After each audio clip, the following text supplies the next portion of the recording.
and we're on to exercise 13.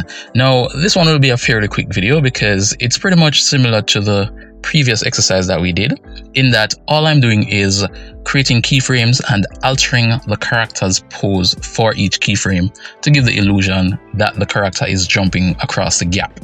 So yeah, it's fairly simple, nothing out of the ordinary, so hopefully in the next exercise I'll have something more to show. So yeah, and so I'll just show you the animation here.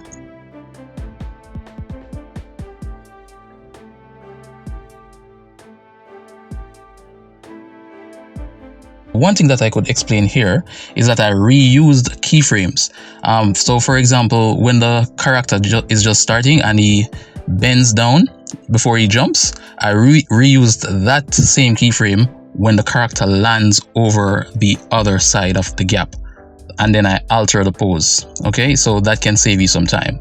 And yeah, that's pretty much it, and I will see you in the next one. Keep doing these exercises and you will get better and better over time. That's the aim here, okay? And remember to post your results on the Syncfig forums if you can. So yeah, I'll see you in the next video.